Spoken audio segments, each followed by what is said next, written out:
불구하고 우리가 어떻게 하면 신앙생활을 더 잘할 수 있을까? 어떻게 하면 하나님의 뜻대로 이 마지막 때에 더 잘 살 수 있을까 하는 생각을 하게 되는데, 안타깝게도 지난 금요일 오후 6시부터 전국 교회의 정규 예배를 제외한 소모임 및 식사 제공이 금지되었어요. 식사가 금지되었어요. 단체 식사를 의미한다고 하죠. 그리고 여러 가지 이 방역 수칙이 더욱 엄격하게 강화가 되었습니다.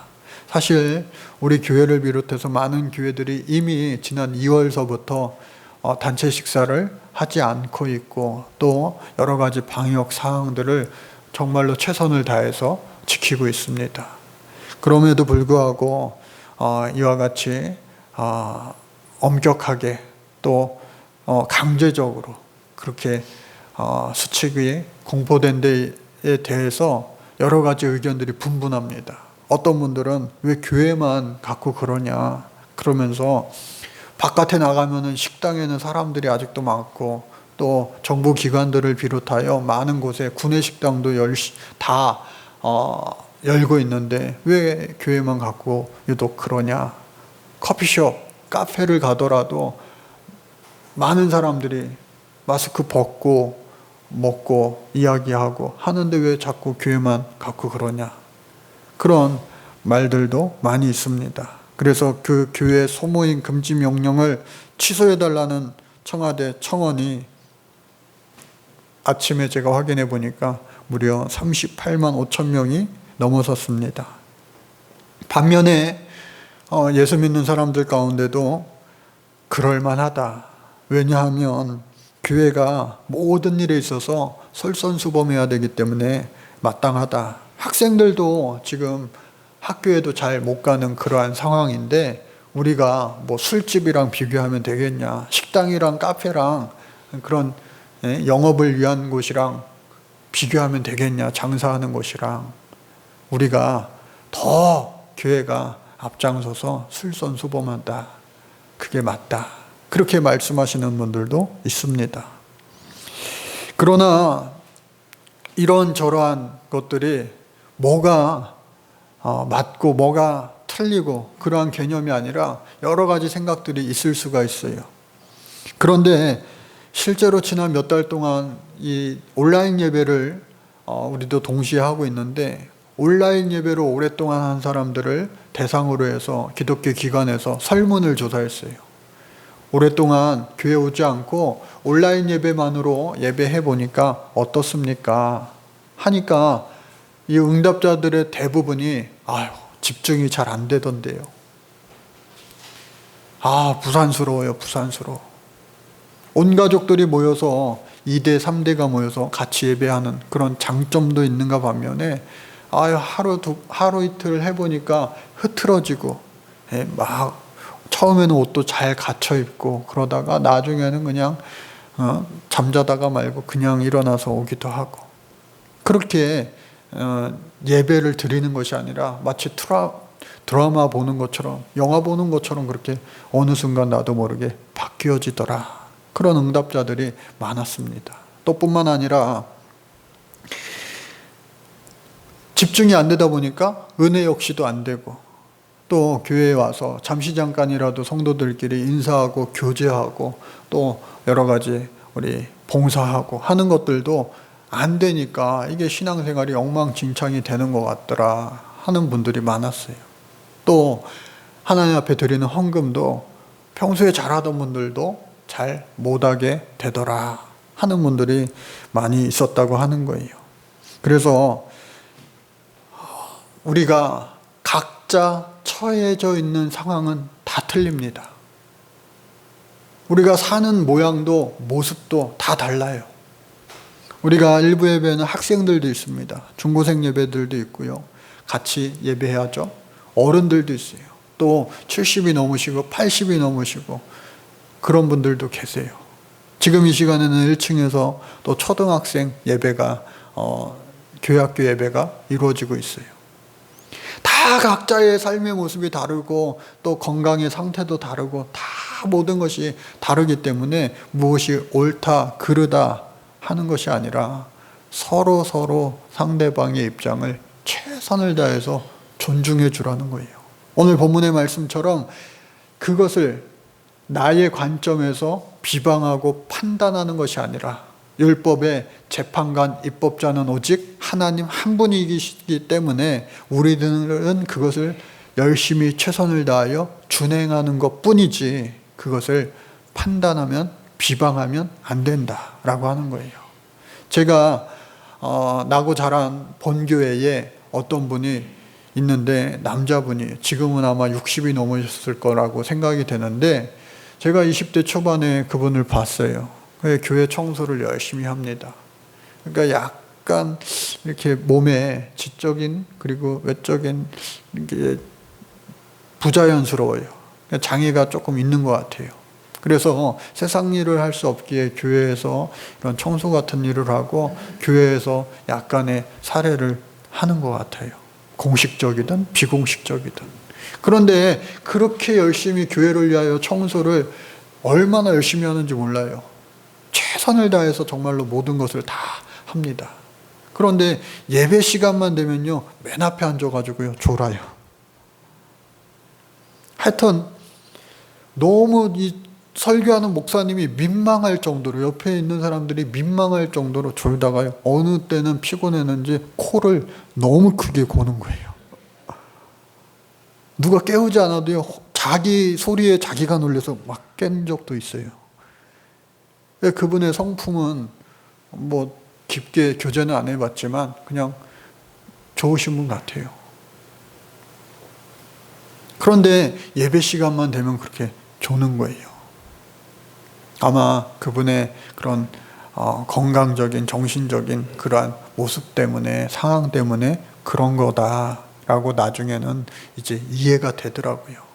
그러나 그것을 알지 못하는 사람이, 저 사람은 왜 예배 시간만 되면 저렇게 조는 거야, 차라리 집에서 자지, 그렇게 비방하거나 판단하면 안 된다는 것이죠.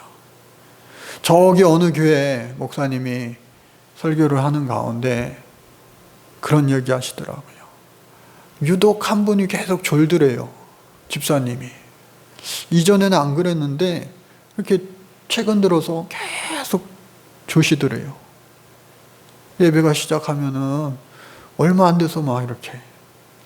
그래서 이거는 신앙적으로 안 되겠다. 그래서 언제군 한번 말씀을 해드려야 되겠다 했는데, 나중에 그분이 그렇게 예배 시간에 조는 이유를 나중에 알게 되는 거예요. 왜 알게 되었느냐? 나중에 알고 보니까요, 이분이 식당 일을 하는데 식당 일이 안 되니까 이제 식당 일 새벽까지 막 늦게 이렇게 하고 해가 뜰 때쯤에 이제 집에 와서 쉬었다가 잠을 자고 해서 이제 점심쯤에 다시 일을 나가서 해야 되는데, 이게 장사가 안 되니까 밤새 일해도 생활하기가 힘드니까 아침에 잠깐 자고 일어나서 그 점심이 되기까지 오전 시간에 또다시 다른 아르바이트를 시작한 거예요. 그러니까 이분이 잠을 잠깐 잘 수 있는 시간이 딱 주일날 예배 시간인 거예요.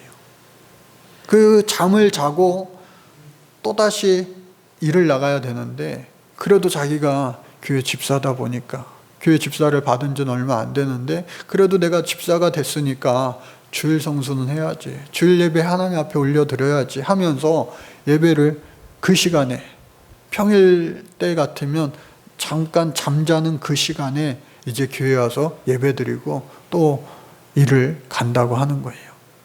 그 이야기를 듣고 아이고야, 그런 말 못할, 알지 못하는 사연이 있었구나 하면서 드디어 이해가 가더라는 거예요.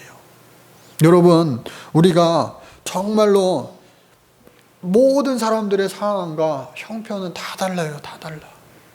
특별히 이 교회는요, 예수님 믿는 그 공통분모를 가지고 정말로 다양한 사람들이 모였습니다.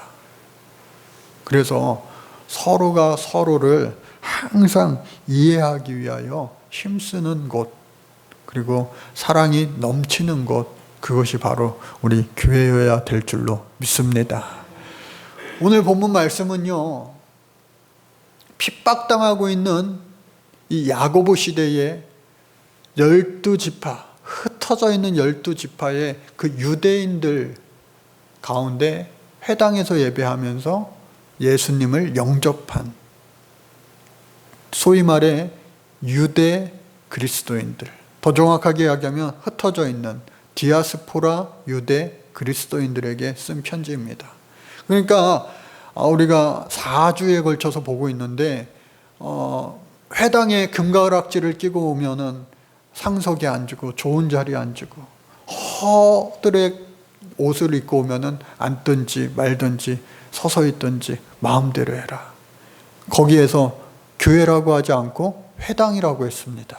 즉 지금 이 야고보의 편지를 받는 사람들은요, 이 사람들끼리 모여서 예배하는 교회가 아니라 회당에서 하나님을 예배하고, 회당 예배가 끝나고 나면 다시 예수 믿는 사람들끼리 모여서 이제 교제하고 또 나눔을 하는 그러한 신앙 공동체였던 거예요. 그런데 이 사람들의 출신은 이방인들이 아니라 유대인들인 거예요. 그러니까 야, 니네들끼리는 뭘 맨날 그렇게 하냐. 그 사람들을 가리켜서 유대인들은 나사렛파라고 불렀어요. 왜? 예수님이 나사렛에서 태어나셨기 때문에. 그래서 주류는 유대인들이에요. 유대인들. 그런데 그 비주류는 유대 그리스도인들인 거예요. 그러니까 어떻게 보면은 그 회당에서 왕따 당하는 사람들이에요. 그러니까 이 사람들은요, 전체 나라적으로도 국가적으로도 당시에 이 로마의 황제가 누구였느냐, 로마의 지배를 받고 있는데 로마의 황제가 누가 집권했느냐, 바로 악독하기로 소문난 네로 황제입니다. 여러분, 네로 황제는요, 집권 초기서부터 기독교를 우대하지 않았는데 집권하였을 때에 로마 시내에 큰 화재가 일어났습니다. 나중에 알고 보니까 누가 불 지른 거예요. 방화예요. 방화범을 찾아야 되는데 못 찾는 거예요. 그래서 사회적으로 지탄받는 저 기독교인들이 사회에 불만을 갖고 방화를 저질렀다라고 꾸며내서 누명을 씌웠어요. 그래서 기독교인들이 더욱더 극심한 탄압을 받게 된 겁니다. 그런 기독교인들, 예수 믿는 사람들, 동족 유대인들로부터도 왕따를 당하고, 또 당시에 이 로마의 나라로부터도 극심한 핍박과 탄압을 받는, 그 누구에게도 위로받을 수 없는 사람들이 바로 이 야고보서의 편지를 받는 이 초대 디아스포라 유대 기독교인들이었어요. 그렇다면 몇 안 되는 그 사람들끼리 정말로 똘똘 뭉치면 좋은데, 똘똘 뭉쳐서 서로 위로하고 서로 격려하고 서로 예수를 더 잘 믿기 위하여 최선을 다하면 좋은데, 우리가 그냥 평상시에 알고 있는 초대교회의 모습, 그와 같으면 좋은데 시간이 조금 지나니까 정말로 이게 마음의 여유가 없는 거예요. 삶의 여유가 없는 거예요. 위로해주고 격려해주고 살아야 됨에도 불구하고 마음속으로는, 머릿속으로는 그렇게 알고 있지만 우리의 입술로는, 우리의 삶으로는 그게 되지 않고 서로 판단하고 비방하고 회방하고 막 다투고 시기하고 질투하고 막 싸우는 거예요. 그러니까 오늘 본문 말씀에서 1절부터 6절까지 그 다툼의 원인을 뭐라고 보고 있느냐? 정욕 때문입니다. 정욕. 모든 싸움의 원인은 욕심 때문이다라는 거예요. 여러분, 우리 안에 있는 욕심이 사라지기를 주의 이름으로 간절히 축복합니다. 욕심 대신에 하나님의 사랑으로 가득 차시기를 간절히 주의 이름으로 축복합니다. 그래서 세상과 함께 벗하지 말라는 거예요. 여기서 말하는 세상은 당시의 이 로마 세상, 그리고 주류 이 유대인들의 잘못된 삐뚤어진 오늘날까지 이어지고 있는 선민사상, 우리 민족이 최고야, 다른 민족은 다 그냥 미개한 사람들이야. 그래서 이 욕심, 정욕, 이 모든 것을 물리치고 겸손할 때에 높여주시는 그 하나님을 오늘 우리 예수 믿는 사람들도 같이 경험해야 될 줄로 믿습니다. 세상에서는요, 자기 PR 시대라고 해서 자기 스스로 높아지려고 합니다. 내가 겸손한 척을 반복하다 보면 진짜 낮아질까봐 안 돼요. 큰일 나요. 그러나 오늘 성경은 분명히 말하고 있어요. 우리가 낮아지면 하나님은요, 높여주신다. 교회 안에서, 가정 안에서, 더 나아가 여러분들의 직장과 여러분들의 삶의 모든 공동체 속에서도 그와 같이 살 수 있기를 간절히 바랍니다. 그럴 때에 우리 주님께서는요, 그 다툼을 극복하게 해주시는 거예요. 하나님을 가까이 하라. 그리하면 너희를 가까이 하시리라. 우리가 세상과 벗하지 않고 세상을 따라가는 것이 아니라 하나님을 늘 가까이 하면서 하나님 말씀대로 살려고 발버둥 치며 노력하며 살 때에 하나님은요, 내 뜻대로 살려고 하는구나 하면서 그들을 통하여 하나님의 역사를 써가신다라고 하는 겁니다. 두 마음을 품은 자들, 우리가 세상 살아가면서 신앙생활도 하지만 세상의 마음도 품고 왔다 갔다 하지 말라는 거예요. 오직 하나님의 마음을 품고 살 때에 하나님은요, 그 사람들, 비록 소수일지라도 그 사람을 통하여서 하나님이 역사를 써 가시는 줄로 믿습니다. 그래서 야고보가 그들을 위로하며 권면합니다. 11절 말씀해 보니까 형제들아 서로 비방하지 말라. 형제를 비방하는 자나 형제를 판단하는 자는 율법을 비방하고 율법을 판단하는 것이라. 율법은요, 다른 말로 사랑입니다. 하나님이 사랑하셔서 이와 같이 살라 말씀하신 것인데 그것이 잘못되어서 율법은 힘들고 어려운 것이 되고 만 거예요. 율법의 정신은 다름 아닌 사랑이 있어요. 여러분, 정말로 여러분들 가족 안에서도요, 사랑이 넘치시기를 간절히 바랍니다. 부모가 자녀를 사랑하고 자녀들이 부모를 사랑하고 또 교회 안에서도요, 서로 전부 다가 사랑하는 거예요. 더 나아가서 여러분들 사는 모든 삶의 공동체 속에 미워하는 사람 없고 사랑하는 사람들만 있는 것이 얼마나 큰 축복이겠습니까? 축복의 사람들 되시기를 간절히 바랍니다.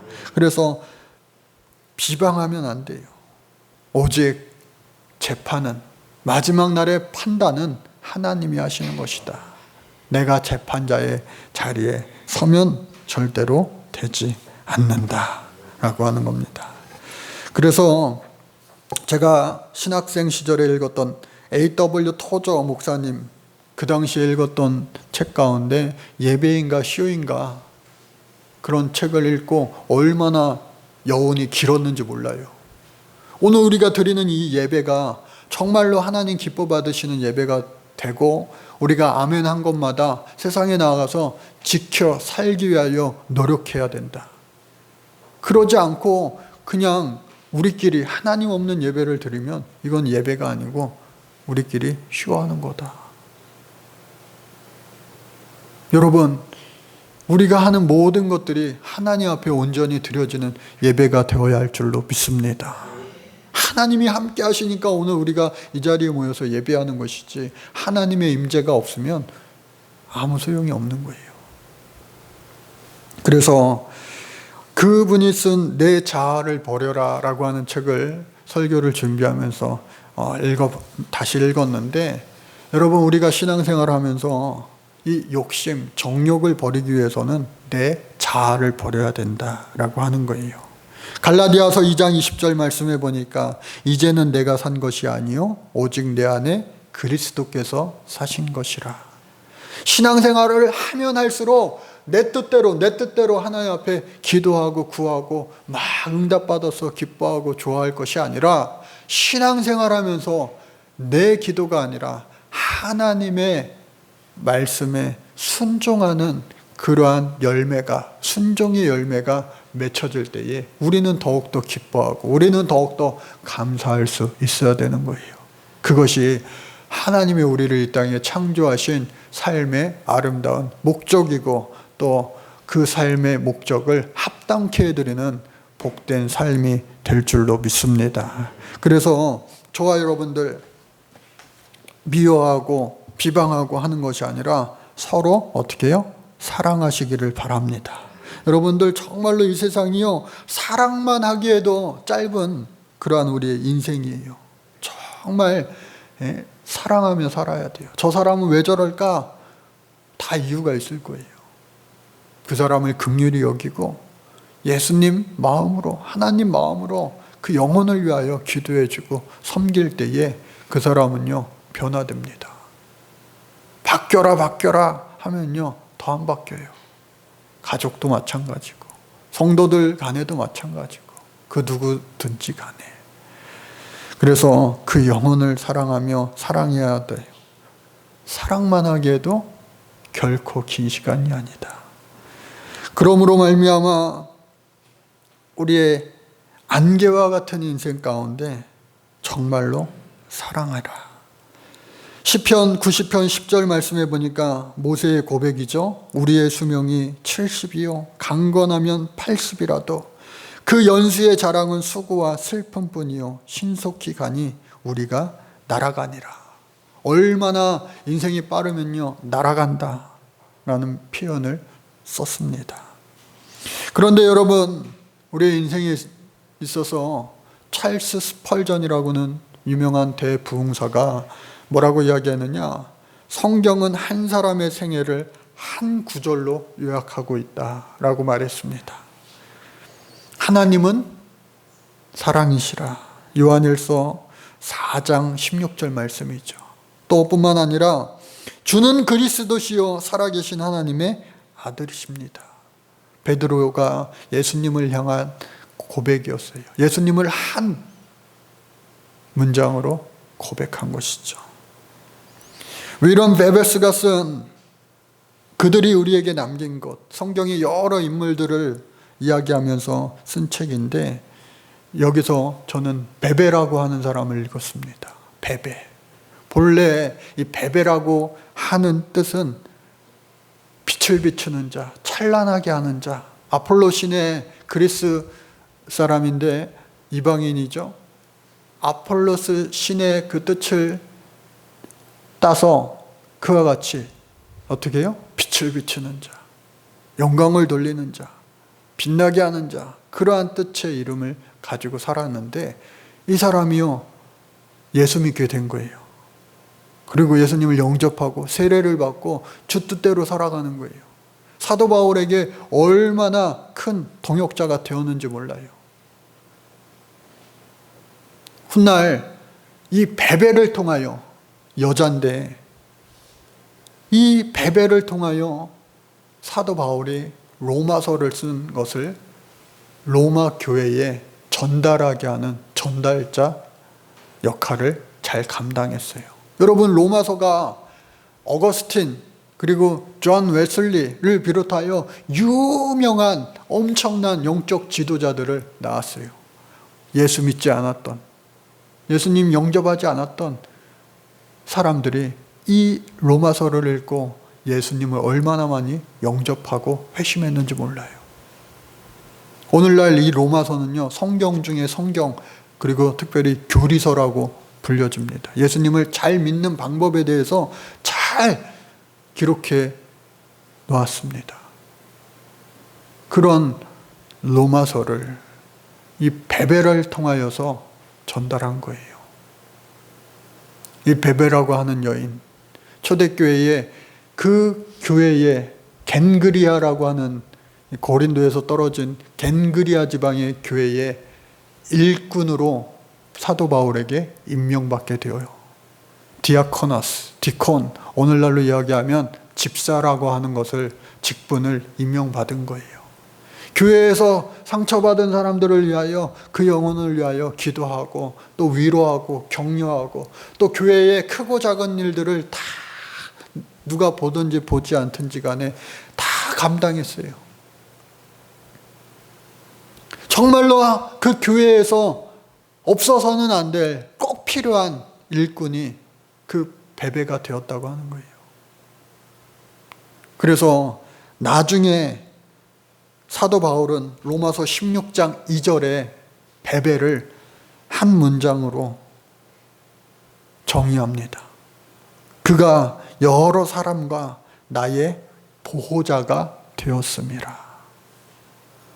얼마나 정말로 믿음직스럽고 얼마나 정말로 하나님의 나라를 위하여 교회를 위하여 헌신하고 봉사하고 또 여러분 하나님의 사람, 하나님의 종, 하나님의 그 양떼들을 지도하는 지도자들에게도 동역자가 필요한데 이 베베가 사도 바울의 귀한 동역자가 된 거예요. 그런데 그 동역자 이상으로 어떻게 표현하고 있어요? 여러 사람과 나뿐만 아니라 많은 성도들 그리고 나의 보호자가 되었음이라. 누가요? 베베가. 그래서 그의 이름 원래 그대로 정말로 하나님의 영광을 빛을 비추는 그러한 삶을 살았다라고 하는 겁니다. 저와 여러분들 안개와 같은 인생이에요. 안개와 같은 인생. 오늘 성경은 내년에 내가 이와 같이 사업을 해서 돈을 많이 벌어야지. 내년 일을 계획해도 내일 일을 알 수 없다는 거예요.